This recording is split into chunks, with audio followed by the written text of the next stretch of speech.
အားလုံးပဲမင်္ဂလာပါဒီနေ့ဒီမတာမှာဒီထူနေမြမှာ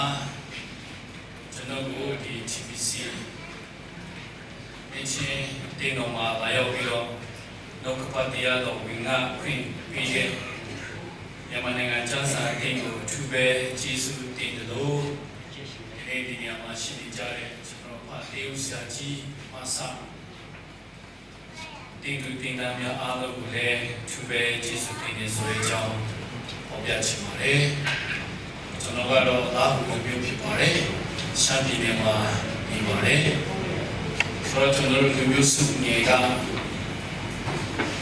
ဒီကိုဘယ်လူမျိုးကိုအားချတယ်လို့ကျွန်တော်စိတ်ထဲမှာ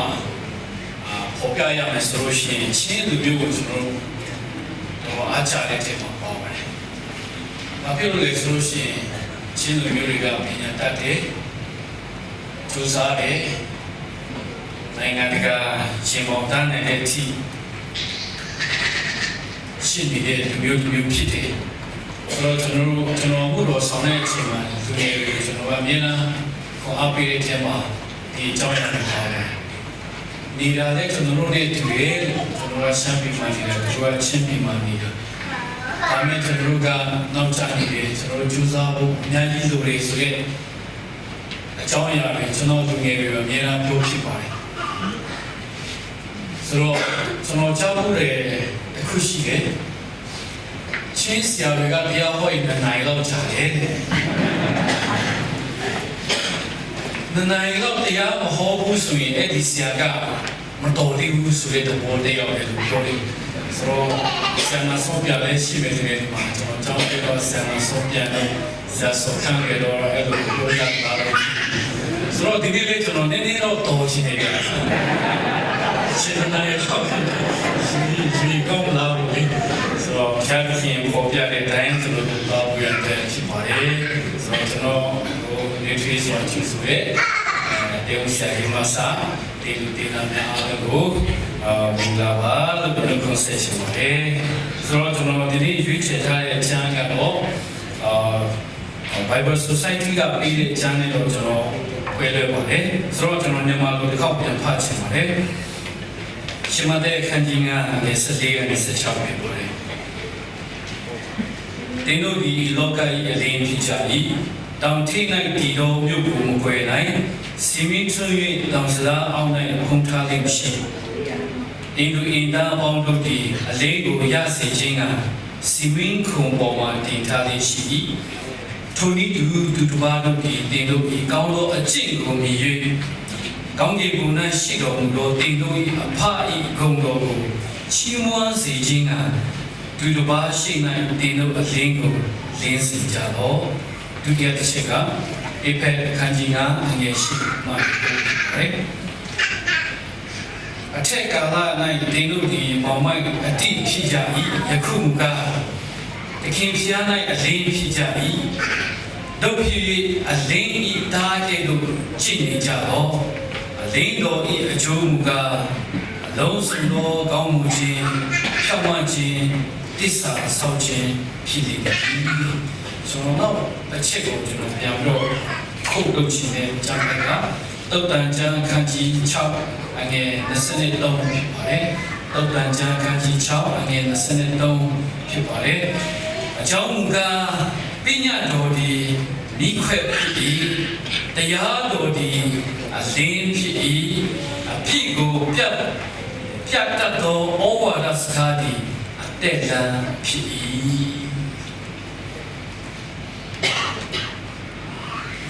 ဒီကျွန်တော်အလင်းရဲ့အသက်တာဆိုတဲ့ကောင်းစဉ်အောက်မှာဝင်ငါဝေးရန်အတွက်ပြင်ဆင်လာပါတယ်တိယောဟန်ခန်းကြီးတိအငယ်9မှာ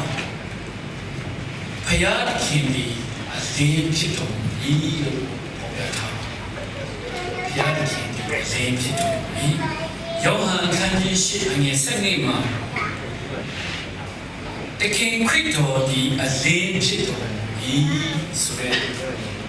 အရာကိုကျွန်တော်တွေ့ရပါတယ်ဆိုတော့ကျွန်တော်ကိုယ်ကိုယ်နေတဲ့ထာဝရဘုရားခင်ကအလင်းဖြစ်တယ်ကျွန်တော်ကိုအဖြစ်ကနေကယ်တင်ပြီး အသက်ပေးခဲ့တဲ့သခင်ခရစ်တော်ကိုယ်တိုင်ကလည်းအလင်းဖြစ်တယ်ဆိုတော့ကျမ်းစာထဲမှာကျွန်တော်တို့ကိုပြထားတယ်ဆိုတော့ထာဝရဘုရားသခင်ရဲ့နာမတော်များထဲမှာအများကြီးရှိတယ်ကျွန်တော်တို့ကိုယ်ွယ်နေတဲ့ထာဝရဘုရားကိုပုံဖော်တဲ့နာမဝိသေသနာဂုဏ်နာမတွေအများကြီးရှိတဲ့အထဲမှာဆိုတော့ထာဝရဘုရားဒီတန်ရှင်တော်မူတယ်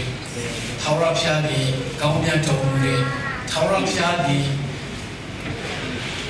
အလေးဖြစ်တော်မူတယ်ထာဝရဘုရားဒီနှုတ်ကပတ်တရားတော်ဖြစ်တယ်ဆိုတဲ့အကြောင်းအရာတွေအများကြီးရှိတဲ့အထဲမှာဒီနေ့ကျွန်တော်ကထာဝရဘုရားဒီအလေးဖြစ်တယ်သခင်ခရစ်တော်ဒီအလေးဖြစ်တယ်ဆိုတော့ဒီနေ့ကျွန်တော်ဖတ်တော်တဲ့အကြောင်းကတော့ကျွန်တော်တို့ယုံကြည်သူသားသမီးများကြီးလည်းပဲအလေးဖြစ်တယ်ဆိုတဲ့အရာဒီနေ့ငါပြောခေါ်အားပေးဖို့ဖြစ်ဆိုတော့ဒီတမန်ကျမ်းစာကျမ်းချက်များကိုကျွန်တော်ပြန်ကြည့်မယ်ဆိုလို့ရှိရင်ဒီကျွန်တော်တခင်ခရစ်တော်ကိုယုံကြည်ပြီးလက်ခံပြီးယုံကြည်သူဖြစ်လာတဲ့ကျွန်တော်ဘုရားသခင်သားသမီးများဒီကျွန်တော်တို့ကအလေးဖြစ်တယ်လို့ကျမ်းစာကကျွန်တော်ကိုပေါ်ပြနေတယ်ဆိုရင်ကျွန်တော်တို့ဒီယုံကြည်သူတွေဘုရားသခင်နဲ့တန်တူညီမျှရှိပြီဆိုတဲ့အကြောင်းအရာဖြစ်ပါတယ် God is equal to Jesus Christ is equal to believers ညီမျှချင်းချလို့ရပြီဘုရားသခင်ကအလေးဖြစ်တယ်ခရစ်တော်ကအလေးကျွန်တော်တို့လည်းအလေးဖြစ်တယ်လို့ကျမ်းစာကကျွန်တော်တို့အတိအလေးပေါ်ပြနေတဲ့အတွက်ကြောင့်ဒီနေ့ကျွန်တော်တို့ယုံကြည်သူသားသမီးများကမိမိကိုယ်ကိုဖြစ်လို့နေဖြစ်လို့စားဖြစ်လို့အသက်ရှင်တဲ့အသက်တာမဟုတ်ဘဲနဲ့ကျွန်တော်တကယ်ပဲသခင်ခရစ်တော်နဲ့တူညီတော်တယ်သခင်ခရစ်တော်နဲ့ဘုရားသခင်နဲ့ level တူသွားတယ်ဆိုတဲ့ဒီအလေးဖြစ်တဲ့အကြောင်းအရာနဲ့ပတ်သက်ပြီးကျွန်တော်တို့ကကိုငြင်းတာတန်ဖိုးထားပြီးကိုအမြဲတမ်းဖျားရဲ့သားသမီးဖြစ်တယ်ဆိုတဲ့အရာကိုမမေ့လျော့ပဲအသက်ရှင်ဖို့ရတယ်။ကျမ်းစာကကျွန်တော်တို့ခေါ်အားပေးနေပါတယ်။ဆိုတော့ကျွန်တော်တို့ကအလေးလို့ပြောရင်ဒါကိုယ်ပိုင်အလေးမရှိဘူး။ဒါတင်စားထားတဲ့စကားလုံးဖြစ်တာ။ဆိုတော့ရှမတဲ့ကအငယ်16မှာထိုနည်းသူတို့ဘာလို့ဒီတင်တို့ဤကောင်းသောအကျင့်ကိုမြည်၍ကောင်းကင်ဘုံ၌ရှိတော်မူသောတင်တို့ဤအဖဤဂုဏ်တော်ကိုချီးမွမ်းစေခြင်းကသူတို့ဘာရှိ၌တင်တို့အလင်းကိုရင်းစီကြတော့ဆိုတော့ကျွန်တော်ပြရမယ့်အလင်းကကောင်းသောအကျင့်ကောင်းသောအကျင့်ဒီကျွန်တော်တို့ရဲ့အသက်တာမှာကြည်ခြင်းအားဖြင့်အသက်တာမှာကျွန်တော်အသက်ရှင်ခြင်းအားဖြင့်ဘုရားသခင်ရဲ့ဘုန်းတော်ကိုထင်ရှားစေဖို့လို့ကျွန်တော်တို့ကအလင်းကိုရင်းပေးရမှာဖြစ်ပါတယ်။ဆိုတော့ကျွန်တော်တို့ရဲ့အသက်ရှင်ခြင်းကျွန်တော်ရဲ့ပြုမှုခြင်းကြည်ကြံခြင်းအရာအားလုံးဒီကျွန်တော်တို့ကိုကြည့်ပြီးတော့တပါးသူကဘုရားသခင်ကိုမြင်တွေ့စီမဲ့အသက်တာဘုရားသခင်ကိုကျေးဇူးတင်တဲ့အသက်တာဘုရားသခင်ရဲ့ဂုဏ်တော်ကိုချီးမွမ်းတဲ့အသက်တာဖြစ်စီဖို့ရတဲ့ကျွန်တော်တို့ကကောင်းသောအကျင့်ချင်းအားဖြင့်အလင်းကိုလေးစီပါဆိုတဲ့ကျမ်းစာတော်တဘောကဒါကြောင့်ကျွန်တော်တို့ကဒီနေ့အလင်းမှာကြည်နေတဲ့အသက်တာအလင်းရဲ့အသက်တာကကျွန်တော်တို့ကကောင်းတဲ့အသက်တာကိုကျွန်တော်ပြနိုင်ဖို့ရတဲ့ပါလေကျွန်တော်ခုနအဖေခန်းကြီးဒါအနေနဲ့ရှင်းနေကိုမှရှင်းနိုင်ပြီဆိုရင်အလေးရဲ့အသက်တာကအချက်သုံးချက်ရှိတယ်။ဘုရားတစ်ချက်ကပါလေဆိုလို့ရှိရင်အလုံးစုံသောကောင်းမှုခြင်းအင်္ဂလိပ်လိုဆို goodness ကောင်းတဲ့လူဖြစ်ဖို့ကောင်းတဲ့အသက်တာကိုတည်ဆောက်ဖို့ဟောပြနေစေတယ်ဆိုကောင်းတဲ့အသက်တာရရှိဖို့ရန်အတွက်ဒီမှာရှိနေတဲ့အသက်ရှင်တဲ့လူတွေအားလုံးလုပ်နိုင်တဲ့အရာဖြစ်တယ်ကောင်းလာဖို့အတွက်လုပ်နိုင်တဲ့လူတွေကြီးပဲဖြစ်တယ်ဒီနေရာမှာတော်တဲ့လူဆိုတဲ့အခါမပေါ်ပြထားဘူးဆိုတော့ကျွန်တော်တို့ယုံကြည်သူအားလုံးကမတော်နိုင်ဘူးတော်နိုင်အောင်လုပ်ဖို့နောက်ကျသွားနေမယ်တဲ့ကြီးတဲ့လူတော်အောင်လုပ်ဖို့ကနောက်ကျတဲ့လူရှိမယ်မဖြစ်နိုင်တဲ့လူရှိမယ်လူတိုင်းမဖြစ်နိုင်ဘူးတော်တဲ့လူကြဆိုတော့ကောင်းတဲ့လူကလူတိုင်းရှားပြီးအလိုလိုရှိတာလေကောင်းတဲ့လူပါ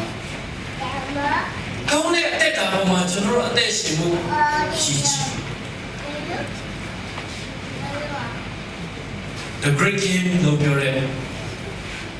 ရှင်ဘုရင်ဒါဝိဒ်ကြီးမြတ်တဲ့ဘုရင်လို့ကျမ်းစာထဲမှာဖော်ပြထားတယ်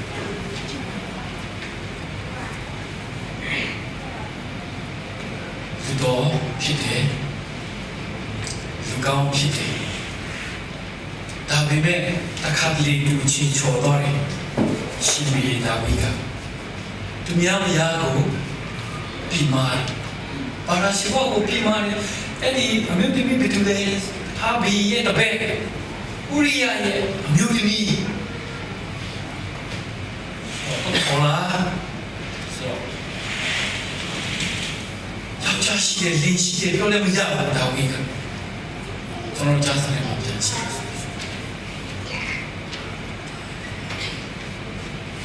ဆိုဒါဝိဒ်ကprophet နာတာအဖြစ်တော့သူ့လာပြီးတော့ဆုံးမတဲ့အခါမှာသူချက်ချင်းနောက်တရရသွားတယ်။ငါလုပ်တဲ့အရာမှာတော့ပြီ။မှာတော့ချက်ချင်းမှာတော့တဲ့အကြောင်းအရာကိုသူသိရှိပြီးတဲ့တစ်ချိန်တည်းမှာပဲ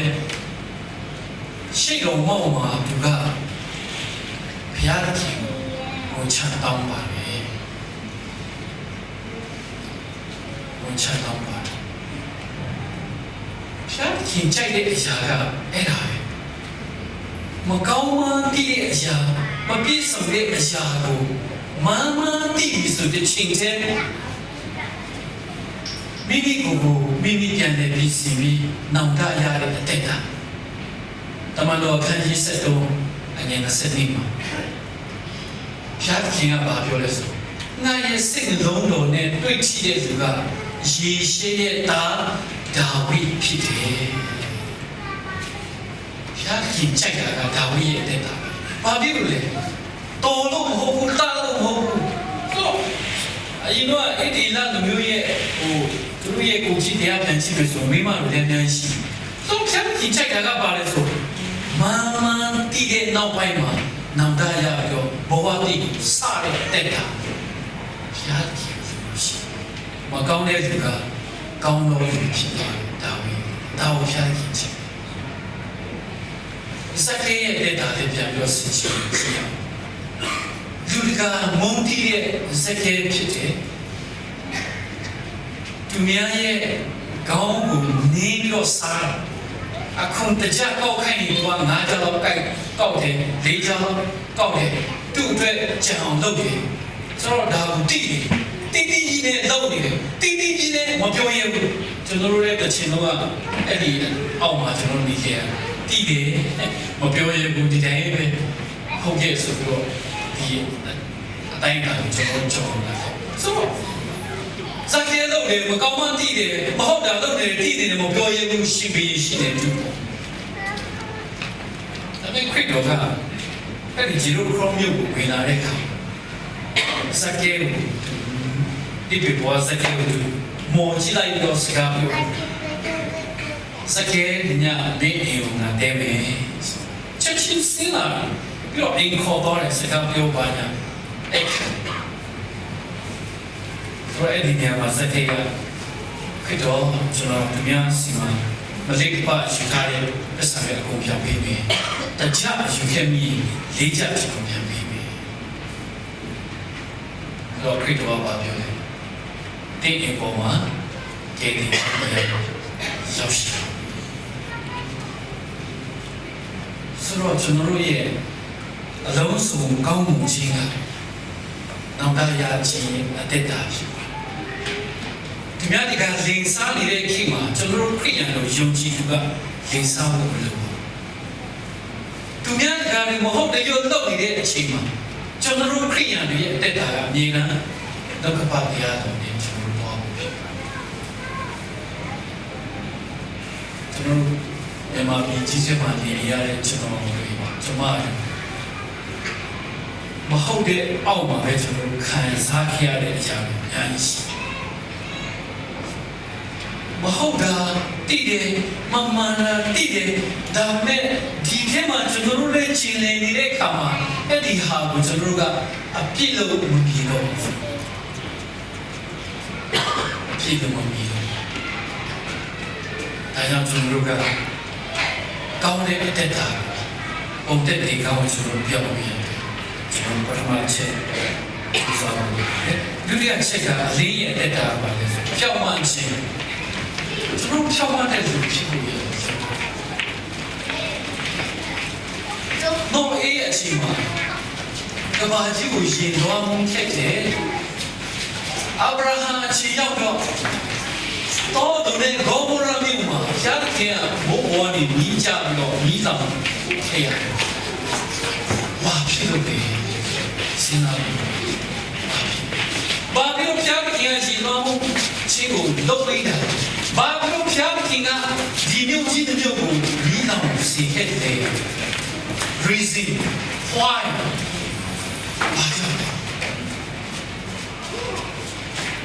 ရှောက်မတဲ့လူရှိတဲ့ကြောင့်ဖြစ်ရှောက်မတဲ့လူရှိအာဗြဟံနဲ့ဖျားခင်ဒိုင်လော့လုပ်တော့စကားပြောဖျားခင်အဲ့ဒီမျိုးကြီးတဲ့မျိုးတော့မိရှုပါနဲ့သူကရောက်50ရှိလုံးဝမြင်ရှုံးနေတော့ဖျားကြီးရမလားရတယ်အဲ့ဒီမျိုးမျိုးတော့ချလိုက်ဖြောင်းမတဲ့သူရောက်50ရှိပြောပါအဗရာနဲ့ခိုင်ရှာနေမရှိတော့40လည်းမရှိ30လည်းမရှိ20လည်းမရှိ30လည်းမရှိဖြောင်းမတဲ့သူကရောက်မြို့ကြီးတို့မြို့ထဲမှာဖြောင်းမတဲ့သူကရောက်က10ယောက်မရှိတဲ့အတွက်ကြောင့်ဖျားကြီးမိုးပေါ်ကနေမြီးကိုနောက်ဆုံးမိချပြီးတော့မိလောင်တိုက်ခွင့်ပြီးဒါလေးဆိုတော့ဒီနေ့ကျွန်တော်တို့ရဲ့လက်တာ6မှတဲ့လက်တာကျွန်တော်ရဲ့လက်တာရှိဖို့ရတယ်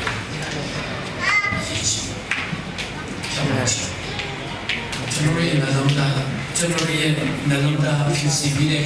ကျွန်တော်ရဲ့လက်တာကတော့ဖြောင်းမတဲ့တက်တာအဖြစ်ကျွန်တော်ဆက်လက်ပြီးတော့တက်ရှိနေဖြစ်ပါတယ်ဖြောင်းမတဲ့လူရဲ့သူရဲ့အတီးကပါလဲဆိုရင်တုတ်တကြခန်းကြီး7တိအငယ်30ဖြောင်းမတော့သူတီးတော့အတီးဒီအတက်ပင်အတီးဖြစ်ပြီးတုတ်တခန်းကြီး7တိ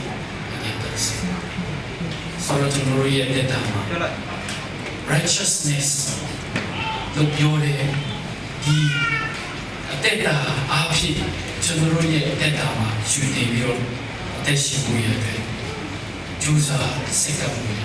ဖြစ်ပါတယ်။ဘုရားတော့ဒီအချိန်နဲ့အာဗြဟံကြီးရဲ့လူသားတွေရဲ့အသက်ရှင်ခြင်းကသူတို့ရဲ့ကိုယ်ကြီးစရိတာကဒီနေ့ကမ္ဘာပေါ်မှာနေရာဒေသအတီးကြီးမှာအဲ့ဒီအတိုင်းဖြစ်နေကြပြီလားဆိုတော့ကျွန်တော်သိချင်ဖို့ဖြစ်ပါတယ်။ရှားပြည်နိုင်ငံတော်နဲ့ဖြောင်းမချင်းတရားကိုစေမှုစွာရှာဖို့ရတဲ့ဒုက္ခပါတရားကကျွန်တော်ခွာပြီးတိုက်တွန်းနေတယ်။ဒါပေမဲ့ကျွန်တော်ဒီနေ့လူတော်ကတာကပြန်ပြီးတော့ကျွန်တော်စင်ချင်ကြည့်နေဆိုရင်ဘာကိုဥစားပေးလာကြတယ်လဲဆိုလို့ရှိရင် human rights လူအခွင့်အရေးဒါကိုဥစားပေးလာကြတယ်ဒါကိုတောင်းဆိုလာနေကြတယ်တနည်းအားဖြင့်ကျွန်တော် Facebook ကြည့်ပြီးတော့ဒီနိုင်ငံတွေကဖြစ်ပြနေတဲ့အရာကိုကြည့်တယ် ကနေဒါနိုင်ငံမှာလက်ထပ်ထင်းများတဲ့အချိန်မှာမိသားစုလည်းမရှိတော့ဘူးပြောချင်တာမိသားစုတွေထဲမှာလည်းလက်ထပ်ချင်လက်ထပ်လို့ရတယ်ဆိုတဲ့တော့ကိုယ့်ရဲ့ညီမကိုလည်းလက်ထပ်ချင်လက်ထပ်လို့ရတယ်ဆိုတဲ့တော့ကိုယ့်ရဲ့အဖေကိုယ့်ရဲ့အမေအဲ့လိုမျိုးပုံစံလေးရောက်နေကြတယ်ဆိုအကြောင်းအရာတွေတွေ့ရတယ်သူတို့ပို့ပြီးတော့နေချတာကဘာလဲဆိုသူ့အဖေကြီးကိုဦးစားပေးလာတဲ့အခါမှာသူ့ရဲ့အလုပ်ကိုဦးစားပေးလာကြတဲ့20ရာစုကျွန်တော်ရောက်လာနေကြတယ်အမေရိကန်နိုင်ငံမှာကျွန်တော်2016မှာရောက်တော့တယ်ကျွန်တော်အဲ့မှာကျွန်တော်အကြီးကြီးဆွေးနွေးခဲ့တဲ့အရာရှိတယ်အိမ်မှာတေးရုပ်ဆက်နေတယ်သူတို့ကဘာပြောလဲဆိုဟုတ်ဆရာကျွန်တော်တို့ဒီနေ့ကျွန်တော်တို့အသိအောင်ပါယောက်ျားချင်းယောက်ျားအမျိုးသမီးချင်းအမျိုးသမီးဖျားကြောင်းမှာလက်ထပ်ခွင့်ပေးရတယ်လက်ထပ်ပေးဟာဆရာဒါမလုပ်နဲ့လေဒါချမ်းသာနေပြီကျွန်တော်အကြောက်ခံနေတယ်မဟုတ်ဒါမလုပ်ရဘူးလုပ်ပေးရတယ်ပြောဆရာတို့ယောက်ကယောက်ျားချင်းလာလို့ဖျားကြောင်းမှာလက်ထပ်ပေးပါဆိုရင်ကျွန်တော်လက်ထပ်ပေးရတယ်မလုပ်နဲ့လေဆရာချမ်းသာနေပြီသူတို့ကိုကျွန်တော်ကလက်ထပ်ပေးလို့ရှိရင်သူတို့ယောက်ကတရားရုံးမှာတော့တိုင်လို့ရှိရင်ကျွန်တော်ကထောက်ချနေတယ်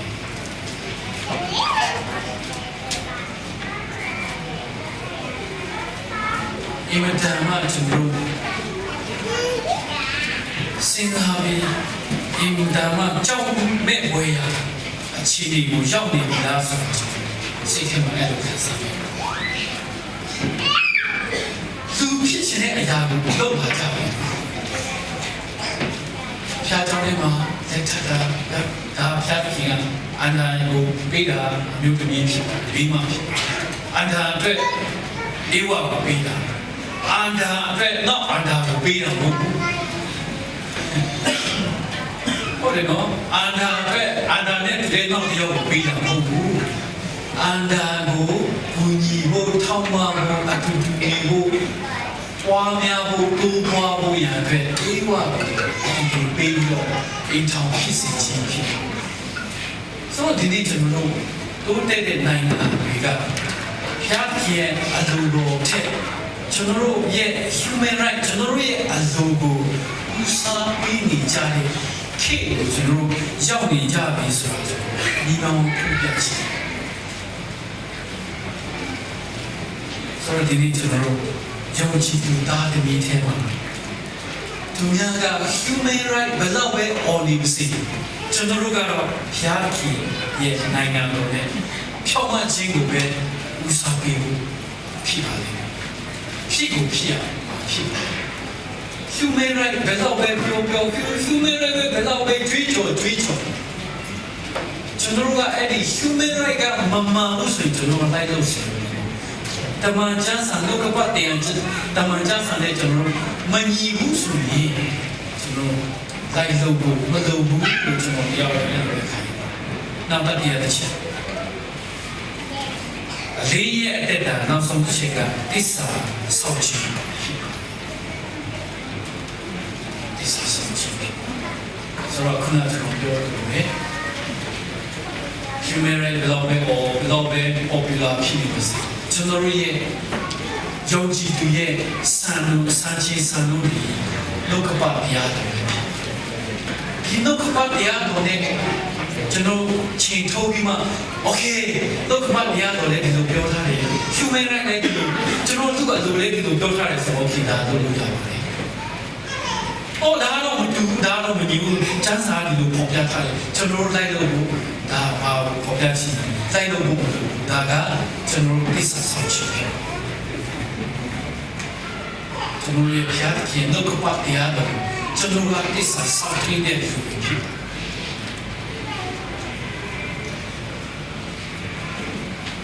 ဒါဒီလာရဲ့တက်တာပြန်တော့အချိန်ထုတ်ပြီးကျွန်တော်ခေါ်အားယူတယ်ဒါဒီလာနေအပေါင်းပေါ်တို့ရောတို့ရဲ့ယူကပြည်ကနေဘိုင်ဘယ်လိုပြီးဘာလို့ဆိုတာကအခုအီရတ်မြို့ဖြစ်ပါတယ်အီရတ်နိုင်ငံဖြစ်ပါတယ်အဲ့ဒီနိုင်ငံကိုရောက်သွားတယ်ဘယ်ကြီးကနေဘုခန်ဒီစာဖြစ်တယ်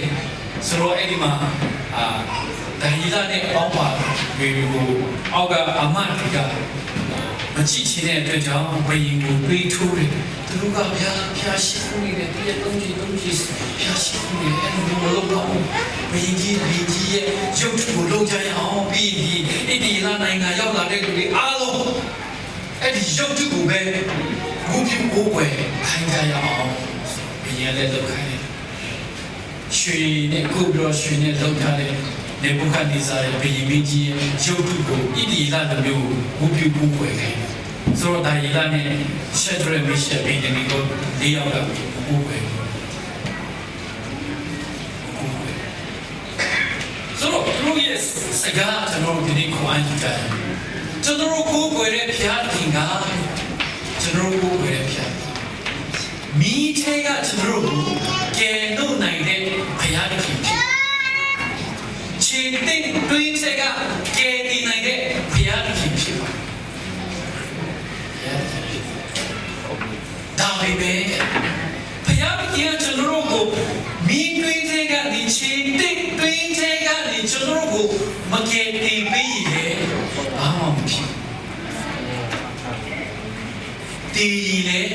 တည်ရမယ်ဒါပေမဲ့ကျွန်တော်ကိုယ်ွယ်တဲ့ဘုရားသခင်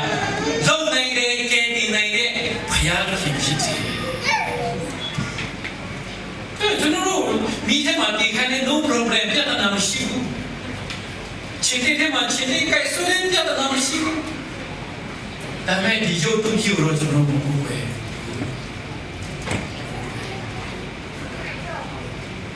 ဒါကြီးလားသူရဲ့အပေါင်း၃ယောက်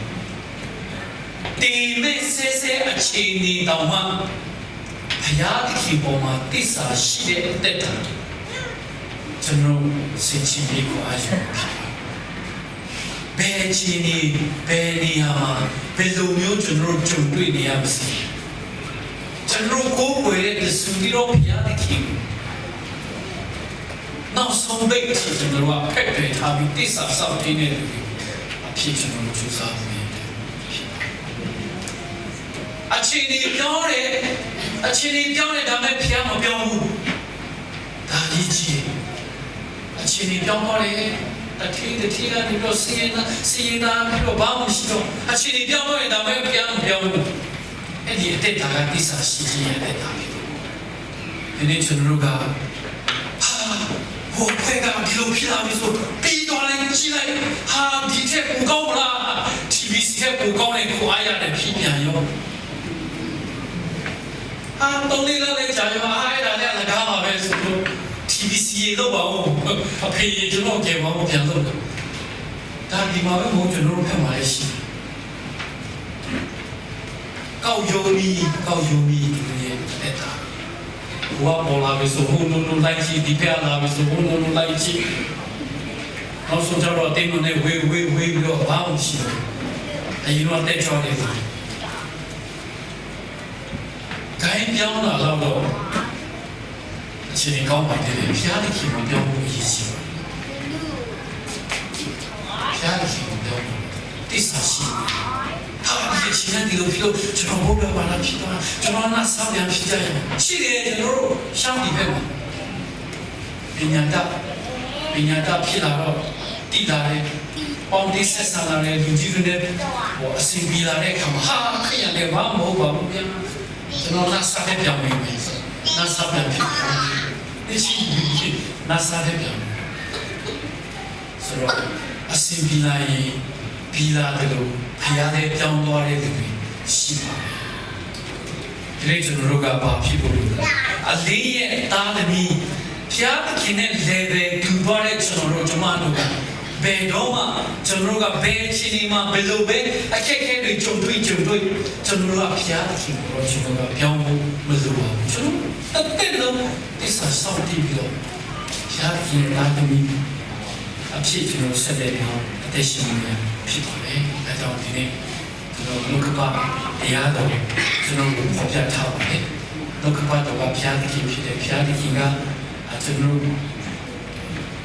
ကဘာကြီးကိုဖန်ဆင်းထားတဲ့ကျွန်တော်ကိုယ်တိုင်ကလည်းလောကပါတရားတော်ဖြစ်တယ်ဆိုတော့ဒီနေ့ကျွန်တော်တို့ကဘုရားခင်ရဲ့လောကပါတရားတော်ထဲမှာပဲကျွန်တော်တို့က ကျွန်တော်ရဲ့တက်တာဖျားသခင်ဒုက္ခပါတရားပေါ်မှာပဲကျွန်တော်ဒီဆောက်ပြီးကျွန်တော်ရဲ့တက်တာကိုဆက်လက်ပြီးဒီဆောက်တော့ဝေးရတဲ့ပေါ်ပြချင်တယ်ဒါကြောင့်ကျွန်တော်တို့ကိုယ်တွေဖျားသခင်အလေးဖြစ်တယ်ကျွန်တော်လည်းအလေးဖြစ်တယ်အလေးရဲ့တားတဲ့အလေးရဲ့တမီးကဲ့သို့ကျွန်တော်တက်ရှိတယ်ကျွန်တော်ကအမြဲတမ်းကောင်းတဲ့လူဖြစ်အောင်ကျွန်တော်ရဲ့တက်တာကိုအပြည့်စင်ချင်းပြီးတော့နောက်တရားတင်နေတာကျွန်တော်ရဖို့ရနေကျွန်တော်တက်တာဒီကိုဒီဆောက်သွားဖို့ညာကျွန်တော်ရဲ့တက်တာမှာဖျားသခင်ရဲ့နိုင်ငံတော်နဲ့ဖြောင်းမခြင်းတရားကိုဥစွာရှာပြီးကျွန်တော်အသက်ရှင်ပြီးတော့ကျွန်တော်ရဲ့အသက်ရှင်ခြင်းဒီအသက်လုံးဒီဆောက်ပြီးနေယုံကြည်တာသမီးများဖြစ်စေတဲ့ပြီးအသက်ရှင်ကြပါစို့ဒီနေ့ဒုက္ခပါတရားကိုပေါ်ပြရင်တိုက်တွန်းခြင်းဖြစ်ပါတယ်ရောက်စေတဲ့ဘုရားရှင်ကိုကြည်ပြီးတရားပါစေ